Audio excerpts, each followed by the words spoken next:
Halo semuanya, selamat pagi, selamat siang, selamat sore, dan selamat malam. Di video kali ini kita akan membahas beberapa soal latihan terkait topik 4.4, yaitu mengenai panjang vektor dan jarak dua vektor. Jadi langsung saja, ini ada contoh dari soal UAS ya. Jadi ini bukan soal UAS full, jadi saya ambil ketika dia menanyakan mengenai besar ya kan, atau ini ya panjang tadi, dan juga jarak ya. Jadi bagaimana cara mengerjakannya? Ketika kita punya tiga buah vektor seperti ini, kita peroleh apa? Jadi ya sudah, nomor satu kita cari panjang vektor u atau besar ya, ya sama saja kan. Jadi kita punya dia menjadi u-nya itu kan 1 negatif 2 1 negatif 1 ya. Jadi akar kita punya di sini 1 kuadrat tambah negatif 2 kuadrat ditambah 1 kuadrat tambah negatif 1 kuadrat ya. Jadi kita punya berapa di sini? Akar 7. Terus selanjutnya untuk nomor 2, kita ingin mencari jarak antara vektor V dan W. Jadi kita punya V-nya 20 negatif 3 negatif 4. V-nya ini 20 negatif 3 negatif 4. Terus W-nya adalah kita punya 37 negatif 42. Negatif 42. Jadi vektor VW itu apa? Vektor VW ya berarti ini ya. VW begini. Ini kan kita punya jadi ini ya.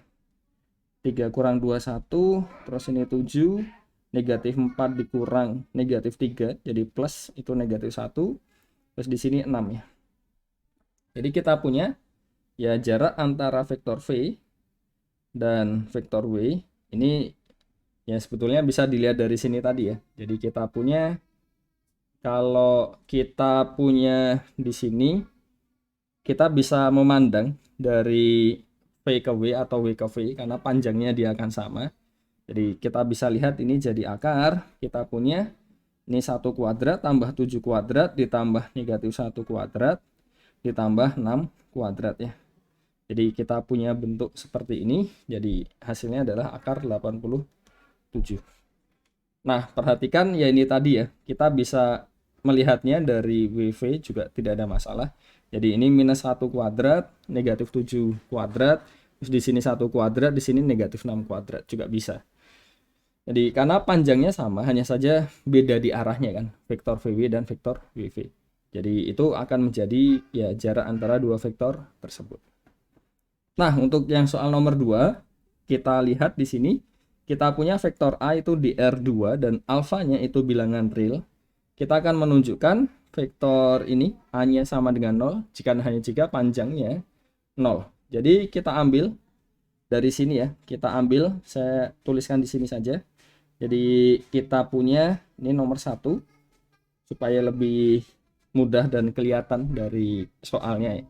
Jadi kita punya di sini misalkan kita ambil vektor A-nya adalah vektor ini. Jadi A1 A2 ya. Di ini ya, jadi diambil begini. Ya kan, misalkan bentuknya seperti ini.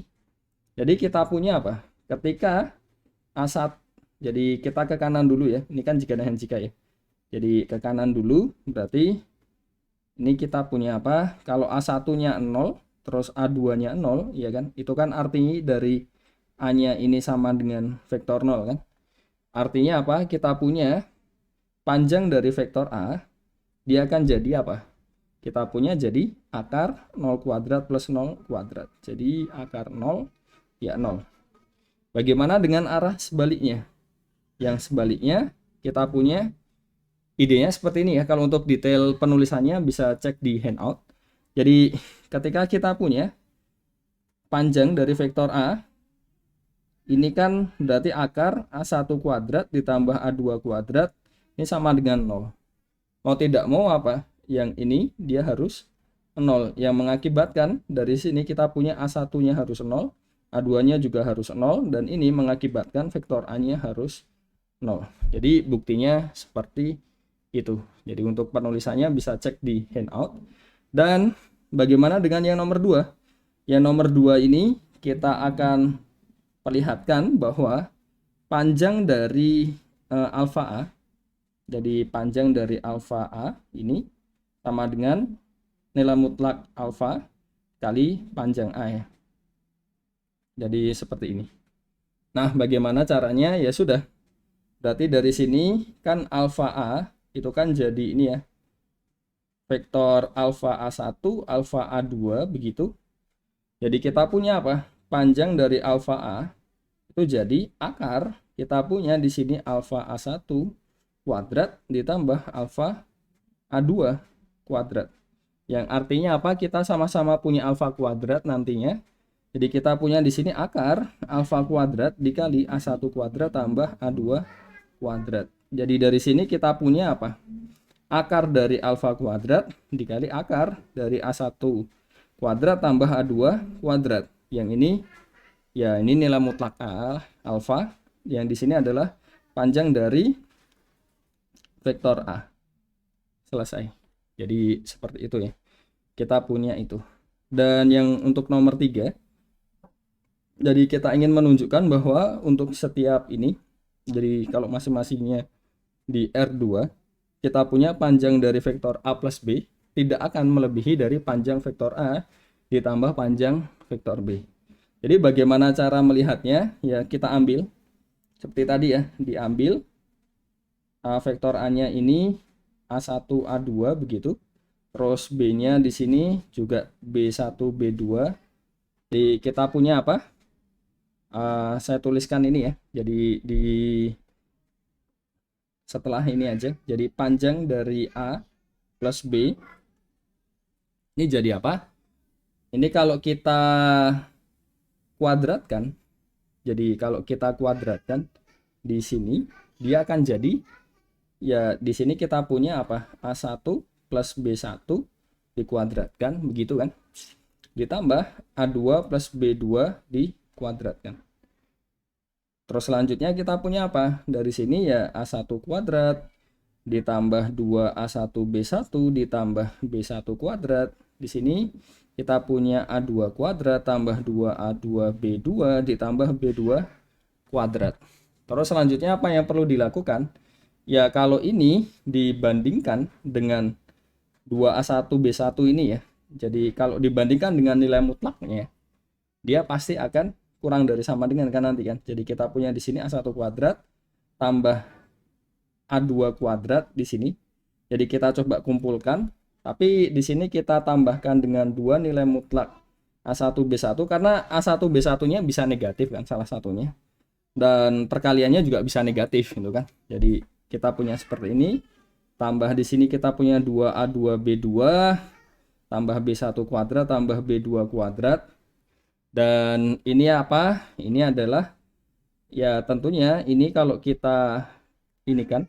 Jadi kita punya kan bentuk ini itu kan jadi ini ya. Kalau panjang A ditambah panjang B dikuadratkan itu kan jadi yang depan ini terus masih ya ada tambahan sesuatu lah dari situ. Terus ini juga jadi kita punya ini akan kurang dari sama dengan panjang A tambah panjang B dikuadratkan. Padahal kita tahu kan yang panjang dari ini kan lebih dari 0, terus jelas ya yang di sini juga ya. Jadi panjang A ditambah panjang vektor B ini juga lebih dari 0. Jadi dari sini dan dari ini tadi kita peroleh apa? Panjang dari ini A plus B dia kurang dari sama dengan panjang A ini ditambah panjang B. Jadi kita peroleh seperti ini. Itu untuk nomor 3. Jadi sekian saja untuk video kali ini. Semoga dapat dipahami dengan baik latihan soalnya. Terima kasih. Sampai jumpa di video selanjutnya.